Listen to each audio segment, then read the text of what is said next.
What is up, guys? Aljamain Sterling, Petr Yan, the rematch that we all kind of have been waiting for the last 2 years. We all know how the first fight went down. Obviously, Petr Yan was winning the fight pretty convincingly, and in a really dominant fashion, up to the point where he went and threw an illegal knee, gets disqualified. Aljamain Sterling becomes a new champion. So very controversial, and here we are going to this rematch for Petr Yan to kind of right his wrong. Or for Aljamain Sterling to go in and prove that, yeah, even though I won the championship through a disqualification, I am still a legitimate champion and I still am a force to be reckoned with. So in terms of who I'm going to be going with for this fight and my official prediction, I'm going to answer this with two answers. What my mind wants to win, or what my mind thinks is going to win, and who my heart wants to win. My heart is for Aljamain Sterling. Guys, this guy has been clowned for the last year and a half. All the memes, all the people telling and saying that he's the best actor, gave this man an Oscar award after he got kneed in the head by Petr Yan. And I feel that, guys, just because Aljamain Sterling wasn't knocked out cold doesn't mean that Petr Yan's knee was not hard. I mean, I've watched the replay over and over, and over the course of the last 2 years or so, you kind of come to realize that, hey, it really was a really good shot and a really hard knee that Aljamain Sterling did receive. And even though he didn't get knocked out, would you want to take a knee from Petr Yan, guys? I mean, Petr Yan got a good wind up on it, and it was a hard and legit knee. So Aljamain Sterling, he's become a meme.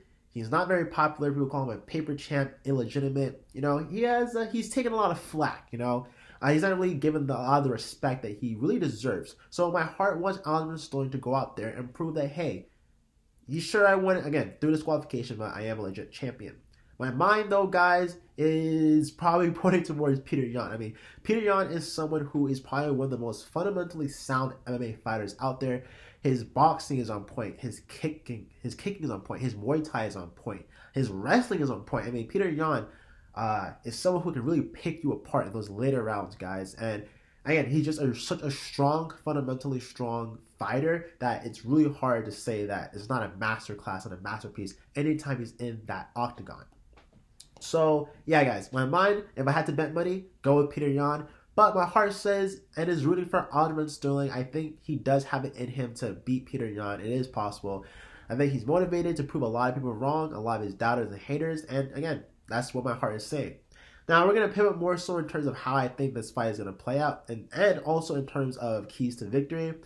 Petr Yan, literally just do what you have been doing against everyone. Aljamain Sterling, this is someone who you've already faced before. You knew what was working, staying patient, waiting for counters, staying, very composed in your defense as well. Petr Yan, there's really nothing more to really improve on. We saw his fight with Cody Sandhagen where, again, slow start, but he picked up in the later rounds. And picked up and won those late rounds, again, by remaining patient, waiting for his shots to open up, and again, staying patient. So Petr Yan's game plan doesn't really need to change.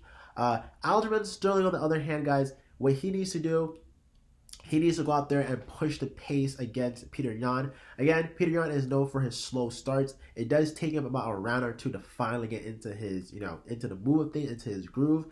It's imperative for Aljamain Sterling to at least try to steal those first couple of rounds by really putting the pressure and pace on Petr Yan. He did it in the first round of the first fight until he got dropped, but it was very consistent and high pressure, and Petr Yan was getting caught by flying knees, elbows. It was very hard to keep up with the insane output of Aljamain Sterling, and I think Sterling has to do that again this fight. In addition to that, guys, he also has to stop doing spinning attacks.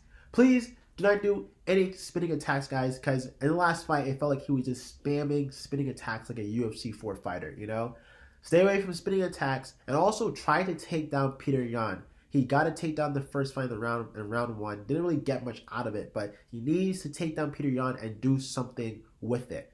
Again, easier said than done, but these are keys to victory. He needs to put out a crazy output, kind of do a little bit of a Kobe, where it's like Kobe Covington, where the output is so insane that it leads up and opens up your opponent for takedowns. He needs to do that, and I think that's one way he could probably win. So, guys, that's a little bit of my opinion, how I think this fight playing out. Oh, well, those are the keys to victory. How I see the fight playing out. Ultimately, guys, I think no one's going to get finished in this fight. I think it's going to go the distance, but I do think that Petr Yan is going to pick apart Aljamain Sterling. I do think it's going to be a lot more competitive than the first fight, But I do see Petr Yan winning maybe three out of the 5 rounds. Again, losing 2 due to his slow starts in his fights. But 3 to 2 rounds, Petr Yan. Tough fight, competitive, much more competitive than the first one, but ultimately Petr Yan. Although, guys, I will be rooting again. I will repeat, I will be rooting for Aljamain Sterling. I think he has it in him to beat Petr Yan. It's very doable. It's very feasible. So I will be rooting for him come Saturday. So, guys, that's a little bit of my opinion, a little bit of my breakdown.